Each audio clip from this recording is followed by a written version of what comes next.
A palavra mordomia vem do entendimento de que todas as coisas que nós temos não nos pertencem, todas as coisas que nós temos são de Deus. Nós falamos isso algumas vezes nessa série de estudos e é importante fixar essa ideia. A lição de hoje se propõe a ser um resumo das lições anteriores, relembrando alguns tópicos, alguns pontos e vendo e tentando dar uma visão, vamos dizer assim, global de todo esse tema. A mordomia, ela muitas vezes vem na nossa cabeça relativa a dinheiro, mas é relativa ao tempo, é relativa à nossa saúde, é relativa a todos os aspectos de tudo aquilo que Deus nos dá para administrar. O nosso texto básico é 1 Coríntios 4, 1 e 2, que fala assim: assim, pois, importa que os homens nos considerem como ministros de Cristo e despenseiros dos mistérios de Deus. Ora, além disso, o que se requer dos despenseiros é que cada um deles seja encontrado fiel. O despenseiro, eu falei isso também num vídeo, é aquele que cuida da despensa. Despensa é aquele lugarzinho da casa onde tem todos os mantimentos. A gente faz a compra do supermercado para o mês, às vezes a gente vai num supermercado que vende produtos em atacado, aí olha assim, vou comprar meio litro de detergente, custa tanto, mas esse frasco aqui de 5 litros, poxa, tá muito mais barato se eu comprar assim. Aí resolve comprar daquele jeito e leva para casa. Isso tem que ficar armazenado em algum local na nossa casa. É bem certo que, é bem verdade que a gente não tem muito mais aquele cômodo da casa chamado despensa, né, onde a gente guardava todos os mantimentos, materiais de limpeza. Na verdade, a gente acaba fazendo isso de forma espalhada. Mas o despenseiro é aquele que cuida da despensa, que cuida de toda a logística da casa, de toda a logística das coisas que precisam ser administradas. O mordomo era um empregado antigamente que existia na casa para administrar a casa. Ele não era dono das coisas que administrava. As coisas que ele administrava eram do seu senhor, mas ele era o responsável por ter a comida pronta, feita na hora, pela casa estar limpa, nas casas europeias, a lareira ser acesa e apagada em tempo oportuno. Ele era o responsável pelas visitas se acomodarem, onde iam se acomodar, serem bem recebidas. E quando o senhor não estava, era ele que recebia, dando ali, deixando a casa à disposição daqueles convidados do seu senhor. Veja, ele era um administrador, o mordomo é um administrador, e nós precisamos ser bons despenseiros, bons mordomos, bons administradores daquilo que Deus nos concedeu. E o que Deus nos concedeu? Tudo. Tudo que temos, tudo que está ao nosso alcance, nós entendemos que vem de Deus. É uma coisa, uma visão importante de se ter para que a gente consiga perceber e entender que nós dependemos de Deus. E tudo que chega até nós é dádiva, é bondade de Deus. Mas eu trabalhei, eu ganhei. Tá, você trabalhou, mas para isso conseguiu, para conseguir trabalhar você teve saúde, você teve boa situação ali, uma estabilidade na sua casa, enfim, teve várias coisas ali que proporcionaram você a trabalhar.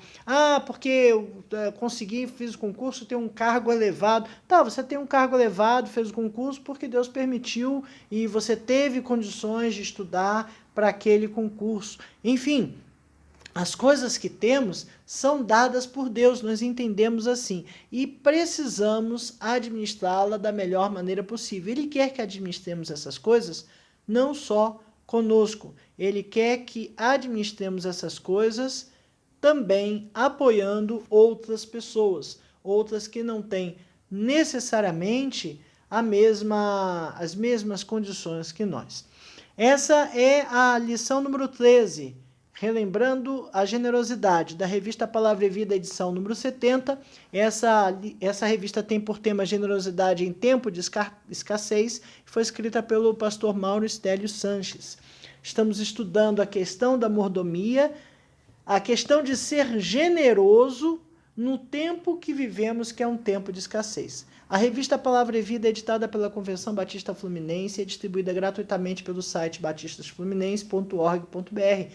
Você pode ir até o site, baixar o PDF da revista e acompanhar as lições. Mas vamos lá, os tópicos da nossa lição são as lições anteriores. E a primeira delas era entendendo a mordomia nos objetivos da igreja. Então, precisamos lembrar e ter em mente quais são os verdadeiros objetivos da igreja. Alguns entendem que a igreja é um lugar muito bom, confortável, agradável, legal para estar com outras pessoas, né? É uma boa coisa para se fazer domingo, mas esse não é o objetivo da igreja. Alguém fez algum comentário lá, mas esta é a verdadeira religião. A verdadeira religião é se religar a Cristo.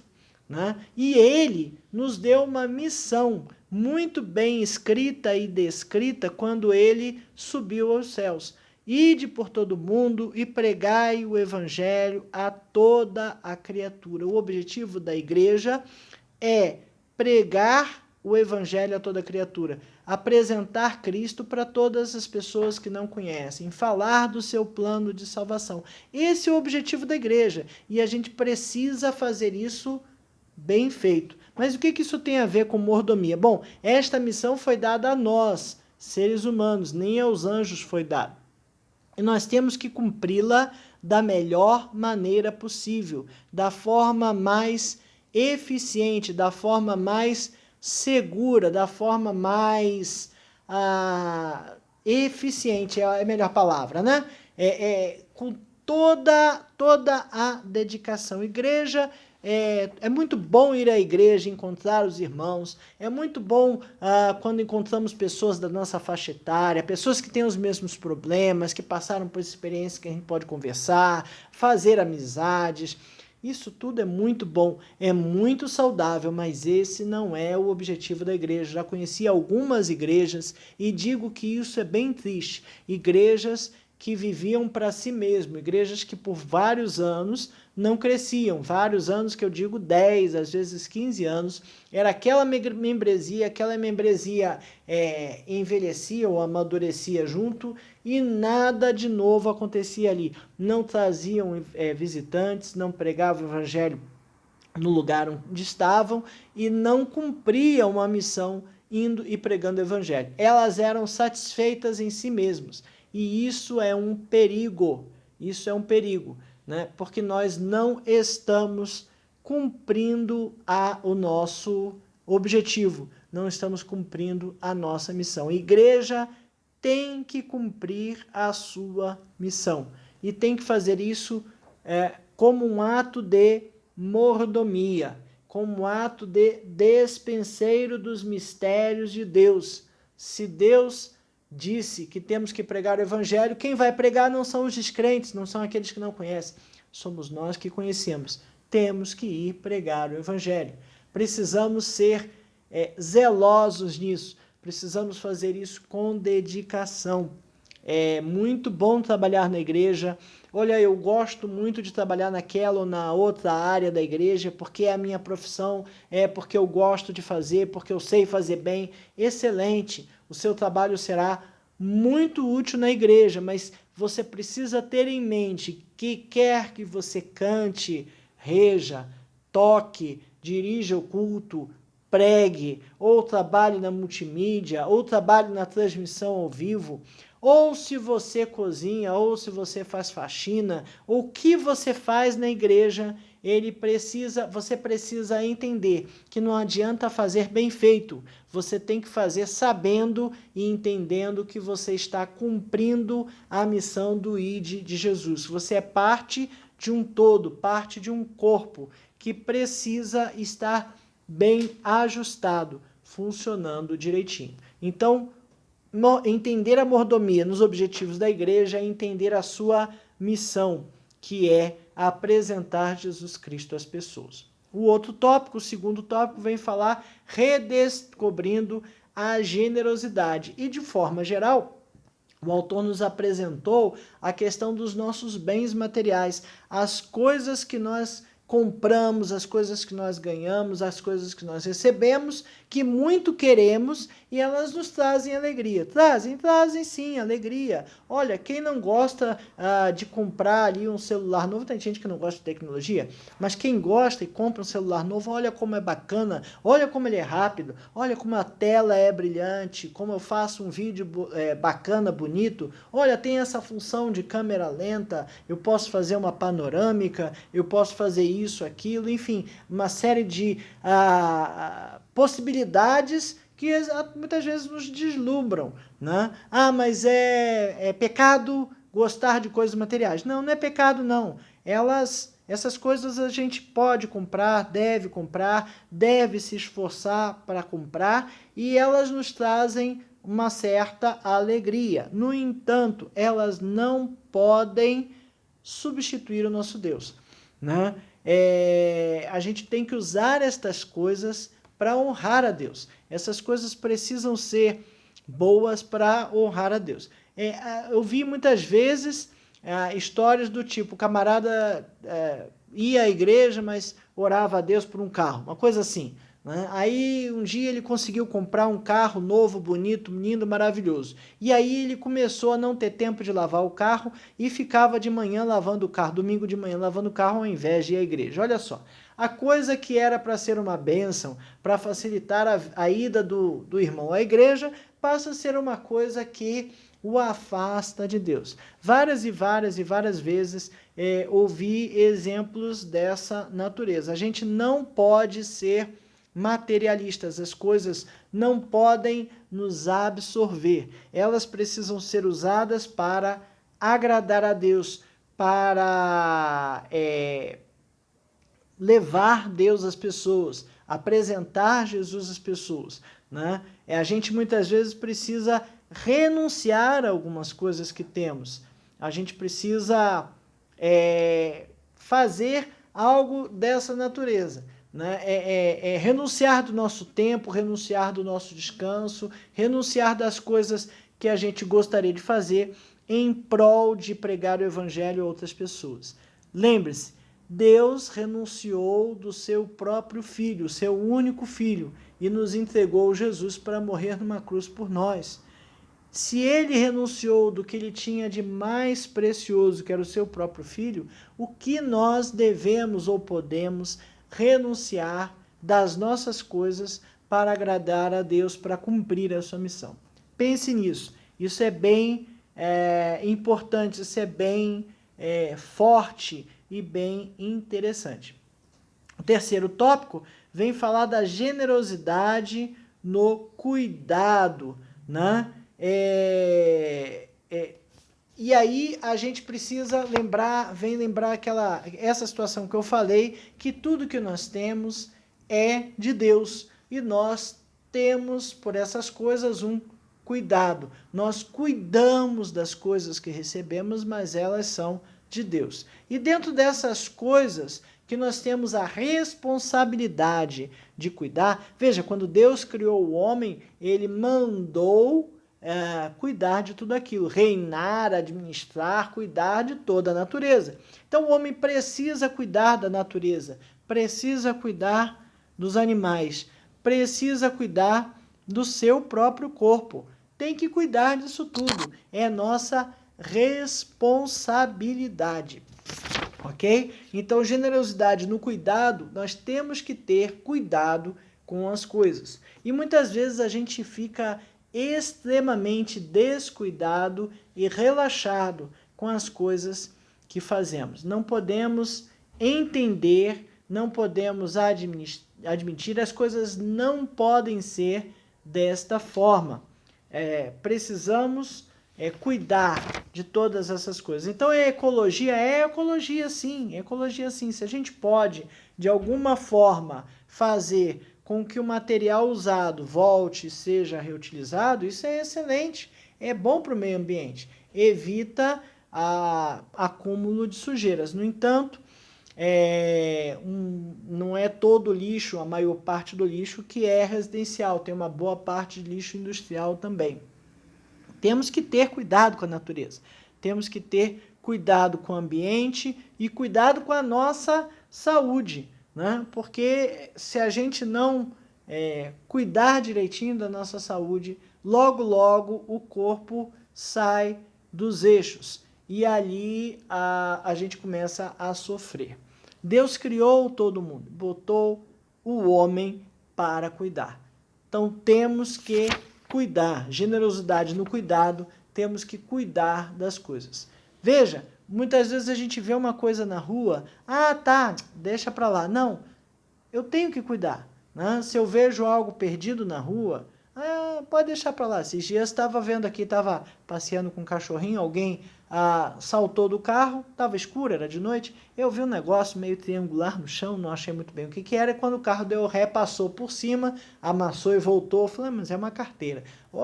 Para aí, peguei a carteira e entreguei. Eu não tenho nada a ver com o negócio, mas não tenho nada a ver, mas alguém vai ter problemas com aquilo ali. O que custa fazer uma boa ação? O que custa fazer uma boa ação com relação à natureza, com relação ao lixo? Né? É a velha história de levar o cachorro para passear e recolher os seus dejetos. Vira adubo. Vira adubo depende, né? Não é bem assim não. Se tiver no gramado até pode vir a virar adubo, mas no meio da calçada ele não vai adubar nada, vai adubar a sola do pé de alguém e vai causar bastante transtorno. Então, qual o problema de eu recolher, colocar no lixo e fazer o que eu tenho que fazer? Né? Ser zeloso com essas coisas. É muito importante este cuidado. O quarto tópico vem falando de generosidade na família. Cuidar da família. Cuidar da nossa família. Cuidar daqueles que são meus. É muito importante a gente cuidar da nossa família. O exemplo que foi trazido naquela lição foi o exemplo de José do Egito. Né? O José, coitado do José, tinha uns sonhos lá e não sabia, talvez não tivesse um jeito bom de falar, e ao falar causava aquela ciumeira nos irmãos. E era o filho preferido, tinha uma capa colorida, bonita, longa, enfim, ele tinha uma deferência especial do seu pai. E aí seus irmãos, não gostando de nada disso, mataram não, colocaram ele num poço, venderam como escravo, mataram um animal, sujaram sua capa de sangue e apresentaram ao seu pai, dizendo que haviam encontrado esta capa suja de sangue, se não era do seu filho, e aí deu a entender que ele teria morrido. O problema é que vários e vários anos depois, eu não lembro bem qual era a cronologia, em torno de 30 anos, aquela terra passa por uma necessidade, por uma fome, e José, que tinha sido vendido como escravo, foi escravo do Potifar, Potifar, e agora bugou, né? Potifar, trabalhou na casa de Potifar, a mulher quis se deitar com ele, foi preso, né? Passou um tempo na cadeia e depois, ao interpretar um sonho do rei, ele ascendeu ao Império Egípcio e ficou lá como o segundo no Império. E aí o sonho era das vacas magras, vacas gordas, e preparou o Império Egípcio ali para armazenar mantimentos por 7 anos, para depois ter nos outros 7 anos. E nessa brincadeira, nesses outros 7 anos, aí vem a família de José pedir comida. E José os reconhece, e a família não o reconhece, enfim. E ele monta ali uma situação para se revelar aos seus familiares. Era a hora dele ir à forra. Prender, bater, espancar, enfim, fazer o que tivesse que fazer para se vingar. Mas ele não fez isso. José era uma pessoa cheia de amor e conhecia muito bem a Deus. Era uma pessoa realizada, porque independente de onde ele estivesse, como escravo na casa de Potifar, o que ele fez? Ele foi o mordomo, ele foi o melhor escravo. Como prisioneiro, ele foi carcereiro, cuidava dos outros presos. Veja, ele fazia o melhor que ele podia fazer. Ele era uma pessoa realizada, era uma pessoa que tinha orgulho da sua família, porque quando a sua família veio, ele fez questão de pegar 2 ou 3 dos seus irmãos e apresentar ao faraó. Olha aqui meus irmãos, o que o faraó falou? Olha, traz eles para morar ali na terra de Gósen, aquela ali é boa, bota eles lá. E tem alguém aí dos seus irmãos, o que eles fazem? São pastores, cuidam de gado? Então bota eles responsáveis pelos gados. Né? Então deu emprego, deu moradia, acolheu sua família, apresentou a autoridade, tinha orgulho da sua família. Ele tinha orgulho de sua família. Né? E com tudo o que ele era o segundo do Egito, o segundo na hierarquia do Egito, mesmo assim foi um cara humilde e um cara que perdoou a sua família. Como nós temos cuidado das nossas famílias. Família não é uma invenção humana, família foi criação de Deus. Quando ele uniu o homem à mulher e dali saíram filhos, e ele mandou multiplicar e encher a terra, Deus estava criando a família, né? Não é uma convenção apenas social ou moral, foi uma criação de Deus. Como nós temos cuidado da nossa família? Será que nós temos sido generosos com a nossa família? José foi muito generoso com sua família, com seus irmãos, extremamente generoso. Foi vendido como escravo, né? Extremamente generoso. Mas como nós temos sido com as nossas famílias. O outro tópico aqui, o quinto tópico, generosidade na saúde física e emocional. A gente precisa cuidar da saúde. E cuidar da saúde é também um exemplo de mordomia, porque este corpo que nós temos nesta vida foi dado por Deus. Foi dado por Deus para que nós o administrássemos, para que nós cuidássemos dele da melhor maneira possível. Então a gente precisa cuidar para ter saúde. E ter saúde faz com que a gente tenha disposição para fazer as nossas atividades, cumprir as nossas obrigações. Temos que ter muito cuidado. Olha, no nosso dia a dia, a gente rapidamente corre para um lanche, em vez de fazer uma comida mais detalhada, mais arrumadinha, organizada, bonitinha, porque é mais rápido, é mais simples, e aí a gente vai para o fast food, né, para comida rápida. É comida rápida, mas ela não é feita da forma como fazemos em casa. E por não ser assim, ela não é tão saudável quanto a comida que fazemos em casa. Isso é ruim, nós deixamos de ser generosos e mordomos com o nosso próprio corpo. Causamos problemas para o futuro. Né? Algum tempo atrás, já faz 6 anos, eu bebia bastante Coca-Cola, eu era viciado, era quase 1 litro por dia, é muita coisa. Até um dia que, ao medir a pressão, deu um pico de pressão. Não era nada a ver com isso, graças a Deus, é porque eu tinha tomado café e fui medir pressão e não lembrei. Né? Mas dali eu já cortei a Coca-Cola e fiz uns testes lá, tudo bem, a saúde tranquilo, mas como tem muito sódio, muito potássio, né? Muita glicose, né? Isso faz com que eu jogue muitos nutrientes fora. Falei, quer saber? Cortei. Eu cortei desde aquela época. E por conta disso, melhorei bastante em alguns aspectos.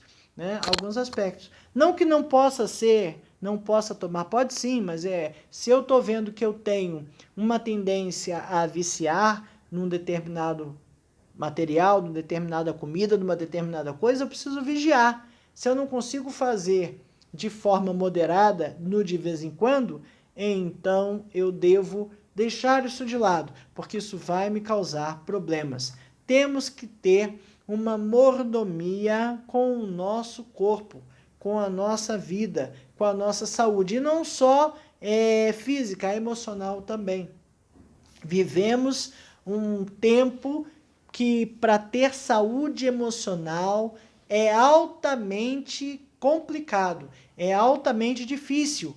Por quê? Porque nós estamos vivendo um tempo em que a gente não pode sair o tempo todo, se sai tem que ser de máscara, tem que ficar ali botando álcool na mão o tempo todo, tudo diferente, tudo limitado, tudo controlado. Nossos relacionamentos acabaram sendo virtuais, mas graças a Deus que a gente tem pelo menos esta ferramenta. O que nós precisamos ter em mente? Nós precisamos ter em mente que a nossa saúde emocional precisa estar em dia. Temos que ter cuidado com ela. O outro tópico vem falar de generosidade de tempo. E aí eu acho que eu comecei o vídeo dizendo que não tenho tempo, o que é uma grande mentira. Todos nós temos tempo, todos nós temos 24 horas por dia e fazemos o que quisermos com essas 24 horas. Administramos do nosso jeito, administramos da nossa forma. Agora, precisamos lembrar de priorizar as coisas que são mais importantes. Se você deixa de comer, então você não está priorizando comida. Se você deixa de dormir, você não está priorizando sono. Mas a maioria das pessoas prioriza comida, prioriza sono, porque a gente tem que fazer, ok? E aí temos que lembrar o seguinte, que a gente está numa vida transitória. Vamos viver aqui 60, 70, 80, 90, 100, até 120 anos. Difícil viver um pouco mais do que isso, mas digamos até 120 anos é possível que a gente viva nessa vida aqui material e carnal. E depois nós vamos ter uma vida eterna. Nós não somos salvos pelos nossos méritos, mas pela graça sois salvos, não vem de vós, é dom gratuito de Deus. Somos salvos por acreditar em Cristo, né? E fazer a sua vontade. Então a gente precisa pegar o nosso tempo aqui nessa vida e investir em fazer a vontade de Deus, para que na eternidade tenhamos um bom galardão, né? Se a gente não acreditar, nossa eternidade é no inferno. Se a gente crer em Cristo, nós seremos salvos. 10. Mas a gente demonstra que acredita em Deus, que acredita em Cristo, fazendo a sua vontade. E fazer a sua vontade requer tempo, requer dedicação. E a gente precisa prestar atenção nisso. Deuteronômio 12:2 diz assim: multidões que dormem no pó da terra acordarão. Uns para a vida eterna, outros para a vergonha, para o desprezo eterno. Será eterno. E aí, o que é que tem reservado para mim? Né?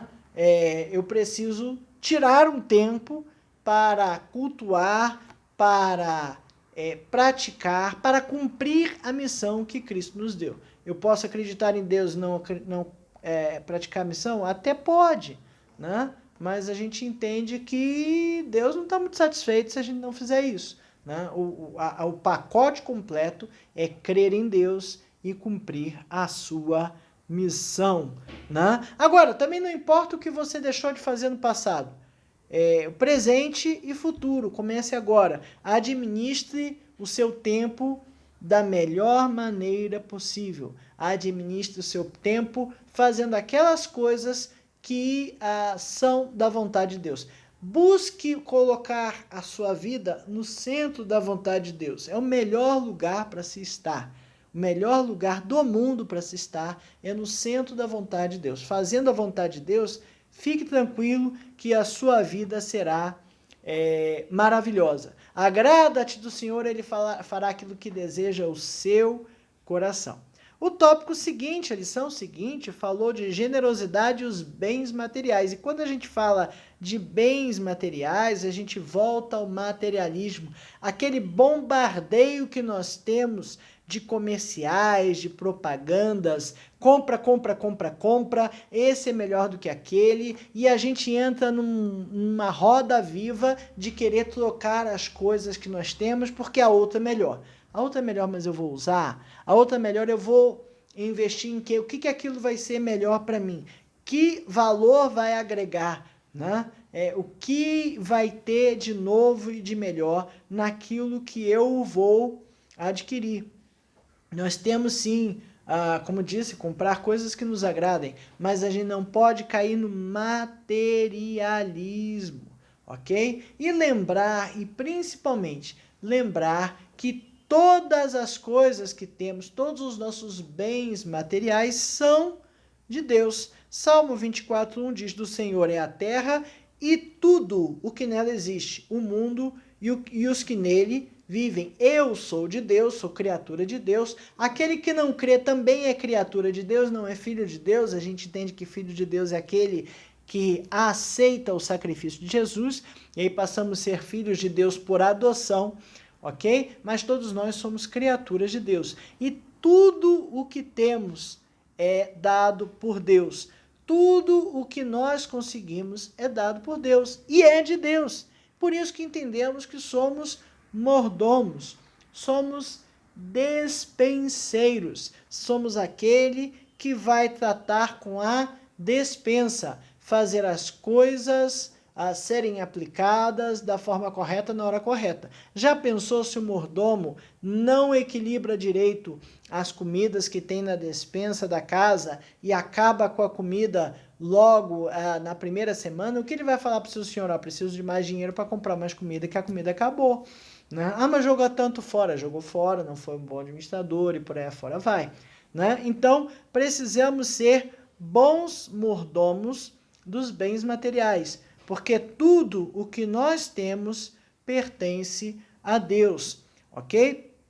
E aí a gente tem que ter um pouco de cuidado quando gasta o salário da gente para comprar coisas novas e bonitas e bacanas, porque nem tudo que a gente quer é necessário. Existe uma diferença entre necessidade e vontade. Tem coisas que eu quero comprar por vontade, tem coisas que eu quero comprar que eu preciso comprar por necessidade. Então, eu quero comprar uma BMW. Necessidade ou vontade? Não, é vontade. Eu ter um carro pode ser até uma necessidade, né? Porque dependendo de onde eu estiver, posso até andar de ônibus. Mas vai me poupar tempo, carro, enfim. Então, o carro é uma necessidade, BMW é uma vontade, né? Posso matar minha vontade? Se eu tenho condições de fazer, eu tenho condições de atender aos outros de forma generosa, pode, porque qual o problema tem? Ok? E aí o próximo tópico não era só de bens materiais, era mais especificamente de dinheiro. E quando a gente fala de dinheiro, dinheiro parece ser um grande problema. Por que um grande problema? Porque a gente vê grandes problemas, grandes notícias e crimes acontecendo por conta de dinheiro. Pessoas matam pessoas por conta de 20, 10 reais. Pessoas matam os outros por dever dinheiro. Pessoas cometem assaltos e roubos para ter mais dinheiro. Algumas, infelizmente, só para comer, acontece. Mas é um caminho que não está correto de qualquer jeito. Mas geralmente quem rouba, rouba para ter mais dinheiro. E dinheiro acaba sendo um assunto complicado e polêmico. Né? Disse que a gente não deve falar, não deve emprestar livro e dinheiro, enfim. É complicado. Tudo que envolve dinheiro é complicado. Precisa ser tudo muito bem acertado, tudo muito bem conversado, porque causa complicações enormes. Porque é um assunto extremamente materialista, de certa forma mas o dinheiro também é um assunto espiritual, se eu entendo que quem me dá o que eu ganho é Deus, que eu entendo que Deus permite ganhar o salário que eu ganho por uma bênção, por uma... ele me apoia com saúde, ele me apoia dando condições de ganhar estas coisas. E o dinheiro tem sim uma grande importância na nossa vida. A Bíblia fala muito de dinheiro, né? E não fala como dinheiro sendo uma coisa suja ou uma coisa imunda. Não fala disso. Ele só fala que a raiz ao dinheiro, o amor ao dinheiro é a raiz de todos os males. Isso a Bíblia diz. E é importante a gente perceber esse detalhe. Né? A Bíblia diz também que onde estiver o seu tesouro, ali estará também o seu coração. O que é o que mais vale para você? O que mais vale para você é aquilo que vai tomar a maior parte do seu tempo, ok? Então, a gente deve e precisa administrar o dinheiro que temos em nossas mãos de forma prudente, de forma equilibrada. Eu devo ganhar, guardar uma parte e gastar outra parte, com prudência, com equilíbrio. E ao gastar, eu devo apoiar outras pessoas, eu devo ajudar outras pessoas. Ah, dá meu dinheiro para os outros. Veja, tem pessoas que precisam de um apoio para crescer e que estão dispostas a fazer isso. Qual o problema? Porque eu não posso ajudar alguém que realmente está disposto a crescer, disposto a se reerguer, disposto a se equilibrar e arranjar uma condição estável para a sua vida. Eu preciso sim administrar de forma sábia e prudente o dinheiro que eu tenho, mas eu preciso apoiar estas pessoas, ok? Então, dinheiro é sim um assunto espiritual, pois a Bíblia o trata em toda a sua extensão.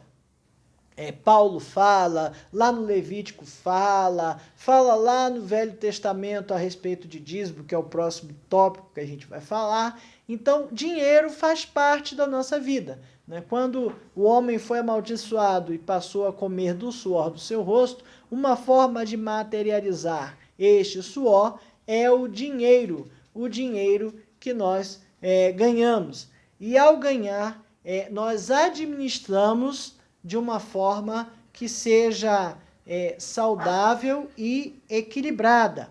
Então, precisamos fazer isso de forma prudente. O próximo tópico fala de dízimo, né? E foram 2 lições para falar de dízimo. A primeira trouxe um pouco da história, de onde apareceu isso na Bíblia, como apareceu isso na Bíblia, né? Então fala lá em Gênesis, Abraão entregando o seu dízimo a Melquisedeque, o sacerdote, e depois fala de Jacó, quando ele estava fugindo do seu irmão e teve o sonho da escada com os anjos que subiam e desciam no céu, né? E ele entendeu que Deus estava dizendo a ele que o protegeria e que a partir dali ele falou assim, se eu conseguir então voltar a ter relacionamento com meu irmão, ele me perdoar e Deus me proteger, eu não morrer, então darei meu dízimo, né? Arão, Moisés também ensinou o povo hebreu a praticar o dízimo. Então, havia ali na lei mosaica, né, para que os levíticos, os levitas, aqueles que trabalhavam na obra do templo, eles não tinham terra, eles não tinham gado, não gastavam o seu tempo criando esse tipo de riqueza. Eles viviam do dízimo que as outras tribos levavam para ele, né? E era uma prática então antiga, uma prática de tal maneira manter aquelas pessoas centradas naquele assunto que era adoração, ok? E no Novo Testamento, então, Jesus mesmo, lá em Lucas 11, 42, ele ressaltou, mas ai de vós, fariseus, porque dais o dízimo da hortelã, da arruda e de todas as hortaliças, e desprezais a justiça e o amor de Deus. Devíeis, porém, fazer estas coisas sem omitir aquelas. Então, Jesus está dizendo que deveria fazer, né? Está criticando os fariseus, porque eles faziam toda a divisão ali bem matemática, bem precisa, né? E aí vem a questão do dízimo, né? Então é R$ 133,49, né? Nenhuma a mais, nenhuma a menos. Até que ponto a gente precisa chegar nessa divisão de centavos? Eu dei um valor genérico qualquer, mas ele estava falando que os fariseus faziam isso, mas desprezavam o amor, né? Eles davam dízimo, mas não apoiavam outras pessoas, não cuidavam dos seus irmãos, das suas viúvas, e isso era complicado. E Jesus está dizendo, olha, vocês deviam de fato dar o dízimo da hortaliça e de todas as hortaliças, de tudo que você que vocês conseguiram, que vocês alcançaram, porque muitas vezes o dízimo ali era levado como 10% daquilo que se produzia, seja de plantação, seja de gado, enfim, isso era levado ao tabernáculo, levado ali à tenda da adoração para os levitas, e os levitas, uma parte ficava, uma parte eles sacrificavam. E Jesus está dizendo, olha, vocês deviam fazer uma coisa sem desprezar a outra. Então ele está apoiando a questão do dízimo em si, né? E é um método até hoje utilizado para manutenção da casa de Deus e das suas contas, a água, a luz, esgoto, IPTU, né? É a manutenção, uma obra, uma pintura, o sustento daquele que vai estar ali trabalhando, do ministro de Deus, do pastor, precisa ser pensado nisso aí. É engraçado que um dos vídeos que eu fiz, um Reels que eu fiz sobre esse assunto, alguém me chamou de folgado, né? Enfim, não sou pastor, não tenho essa formação, mas a gente entende que precisa apoiar aquilo ali. E, infelizmente, a gente tem visto até uma situação contrária, várias igrejas que não apoiam ou não apoiam tão bem seus pastores e os forçam a ter outras ocupações, a ter um outro emprego, a ganhar o seu sustento por fora.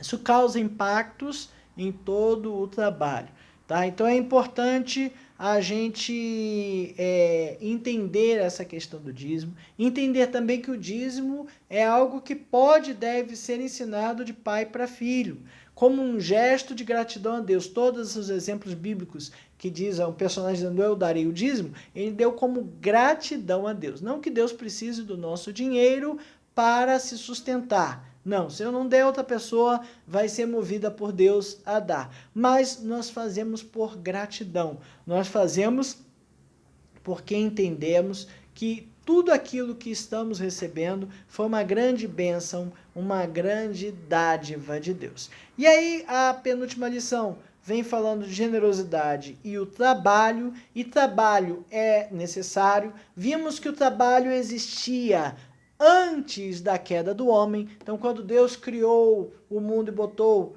o homem no jardim para cultivar, então o homem iria trabalhar. Ele não precisaria comer do suor do seu rosto. Ou seja, ele conseguiria sobreviver, ele conseguiria ter comida, né? E o trabalho ali ia ser alguma coisa que ele ia criar, construir, fazer, né? Não imagino que se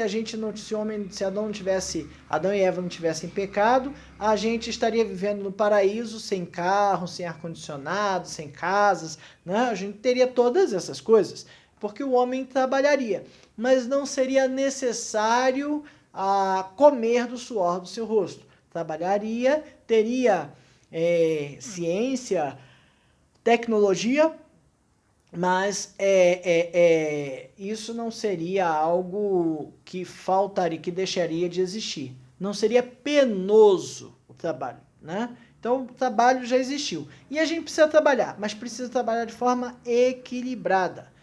A Bíblia condena a preguiça, incentiva melhor a pessoa a trabalhar. Provérbios 6, de 6 a 11, diz assim: vai ter com a formiga, ó preguiçoso, considera os seus caminhos e sê sábio. Não tendo ela chefe, nem oficial, nem comandante, no estio prepara o seu pão, na cega ajunta o seu mantimento. Ó preguiçoso, até quando ficarás deitado? Quando te levantarás do teu sono? Um pouco para dormir, um pouco para tosquenejar, um pouco para encruzar os braços em repouso.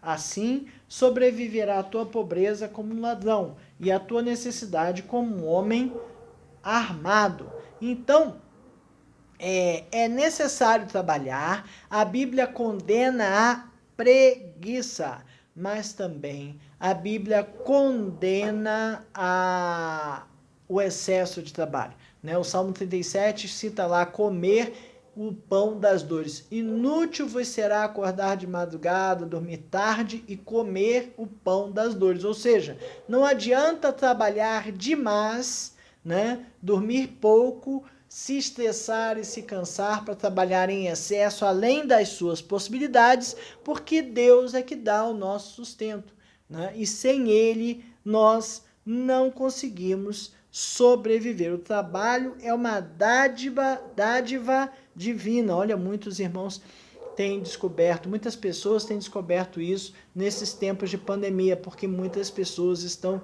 tendo falta dos seus trabalhos, né? E tem causado vários problemas, ok? Então, o trabalho precisa ser realizado com uma expressão de generosidade. Você tem algo a fazer, tem algo a produzir, produza com amor, com carinho, com dedicação, com cuidado e com zelo, porque alguém vai consumir o produto do seu trabalho, ela precisa receber isso.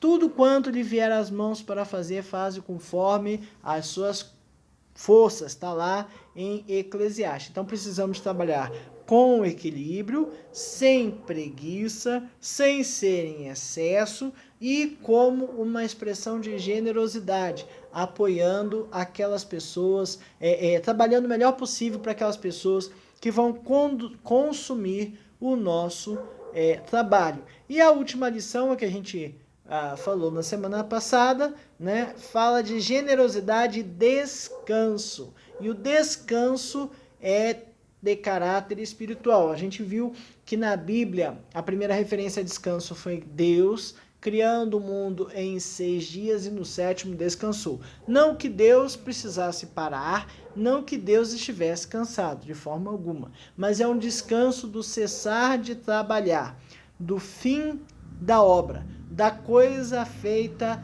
da coisa realizada e estabilizada, né? O sabá, o sabá, né? É um descanso, é uma parada. Nossos corpos precisam parar e respirar. Nós precisamos de tempo em tempo descansar. Por outro lado, se o homem não tivesse pecado, estaria vivendo no paraíso, comendo e se fartando, e apesar de fazer coisas ali, imagino eu, para ter mais conforto, evoluir a tecnologia e coisas dessa natureza, não estaria sendo sacrificioso, não seria cansativo e estaríamos no descanso de Deus. Descanso naquele sentido, lembra? Que Deus tudo provê e que Deus tudo nos dá para que possamos viver e sobreviver. O trabalho remove as nossas energias e nós precisamos que nosso corpo renove essas energias perdidas ao longo do tempo. Precisamos parar e entrar no descanso de Deus. O que é isso? Eu preciso confiar que Deus me dará o sustento, que Deus me dará a provisão. Descansar não é só relaxar e dormir, foi o que eu falei na última lição. Descansar também é ficar tranquilo com relação a alguém que está providenciando alguma coisa para mim, né? E Deus providencia tudo para nós. Se nós entendemos que todas as coisas que temos são de Deus e nós somos administradores, entendemos também que Deus não vai deixar faltar as coisas para nós. Temos que trabalhar sim, sem preguiça sim, mas não em excesso, porque eu preciso que o meu corpo fique bem, minha saúde física e emocional, que o meu tempo seja equilibrado, que os meus bens materiais sejam equilibrados, dinheiro, dízimo, né? Essas coisas todas sejam bem equilibradas, né? E que eu tenha meu tempo de trabalhar e que eu tenha meu tempo de descansar.